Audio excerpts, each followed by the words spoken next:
वर्सियन जे मल्हाइण जो मक़सदु ही असांजो मक़सदु न आहिनि, बल्कि असां के मक़सद जे लाइ हिननि वर्सियन या हिननि प्रोग्रामनि खे मल्हायूं था त जीअं असां पंहिंजे आवाज़ खे मुनज़िम करे सघूं, हिकिड़ी जदोजहद जो वजूद पइजी सघे।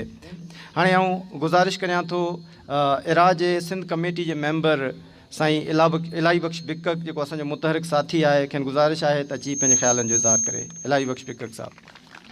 हिकु जोइ बिजुई छॾीनि कोई न जवान, अहिड़ा बि इंसान जेके नंगनि ते निसार थिया। मुंहिंजा हिन धरतीअ जा वारसो जीए सिंध, अॼु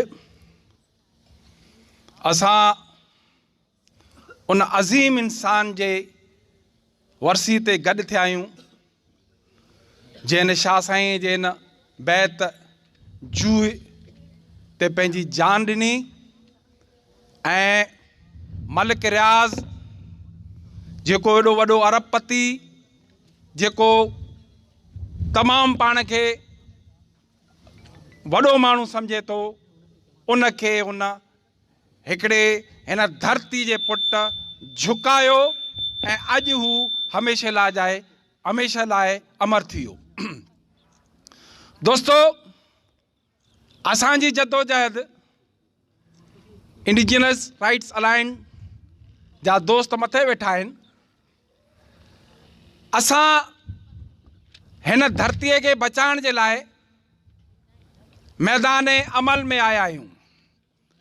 ही जेका तव्हां आया आहियो, जेका तव्हां दीवार ॾिठी आहे, अगरि इंडिजिनस राइट्स अलायंस न हुजे हा त इहा दीवार न हुजे हा ऐं नूरियाबाद खां अॻियां ताईं तव्हांजा ही फ्लैट हुजनि हा।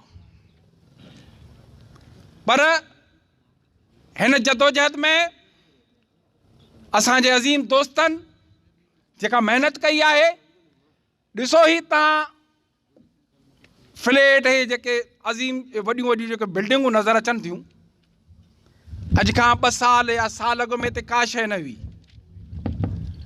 हिन मुल्क जे वजूद में अचण खां अॻु में असांजा उहे इलाइक़ा जेके ख़ालिसतन असांजा हुआ, जहाँ तव्हांजी गोलीमार आहे, भंगुरिया ॻोठ अॼु 90 थी वियो आहे, लालूअ जो खेट लियाकताबाद थी वियो आहे, असांजो जान मोहम्मद विलेज गोलीमार थी वियो आहे, दोदा विलेज रिज़विया कॉलोनी थी वियो आहे, खंडू ॻोठ नाज़माबाद थी वियो आहे ऐं अॼु ही अवां जूं ज़मीनियूं बहरा टाउन थी वियूं आहिनि। ऐं मां ख़ासि करे पीपुल्स पार्टी जे अॻुवाणनि खे, लीडरनि खे चवणु चाहियां थो, जेके हमेशह सदरो ॿधी हिन मैदान में इलेक्शन लाइ ईंदा आहिनि, हे सुभाणे फ्लैट ॾिसो था, इते जेके अरबे रुपया ख़र्च करे अचनि था, इहे तव्हांखे वोट ॾींदा?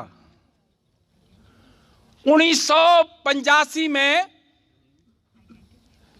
लालू खेत इलियास ॻोठ खां वठी माड़ीपुर ताईं क़ौमी असेंबली जी सीट निज असां सिंधी बलोचनि जे हिते दोस्त वेठा आहिनि, उहा असां खटी।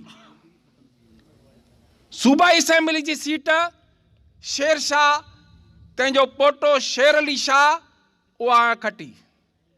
अॼु असीं उन इलाइक़े मां हिकिड़ी काउंसलर जी सीट बि कोन था खटी सघूं। इहे अवां जो असरु थींदो पीपुल्स पार्टीअ वारो। धरती मां आहे, पैसो का शइ न आहे। अॼु मामा फैज़ मोहम्मद गबोल हे पंहिंजा पड खपाया त डिफेंस में हुनजा पुट वेठा हुजनि हा, पाण बि आलीशान ज़िंदगी गुज़ारे वञे हा।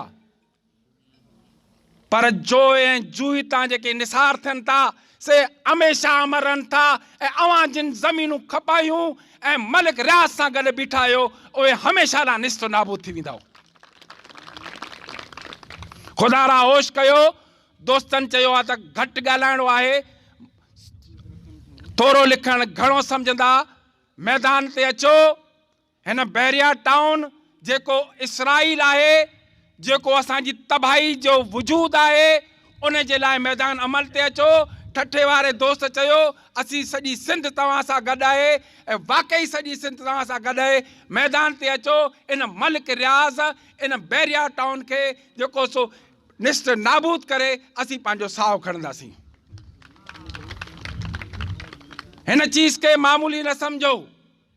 अॼु जेके बिल्डिंगूं नज़र अचनि थियूं उते वञी ॾिसो, को गबोल आहे, को जोखियो आहे, को ख़ासकेली आहे, को पालारी आहे, को बिकक आहे। किथां किथां खां माण्हू बुक कराए वेठा आहिनि जेके हिन मुल्क में बि न आहिनि। कैनेडा जे अंदरि रहनि था, अमेरिका में रहनि था, बर्तानिया में रहनि था, उन्हनि सभु हिते बुक करायो आहे। तंहिं करे होश करियो, हिन शइ खे मामूली न सम्झो। इंडिजिनस राइट्स अलायंस जा हथ मज़बूत कयो। आख़िर में मां चवंदुसि, जंग जंग जंग आहे, मुंहिंजी तोसां जंग आहे। मलिक रियाज़ पली त पेर कर परे, ही धरती मुंहिंजो नंग आहे।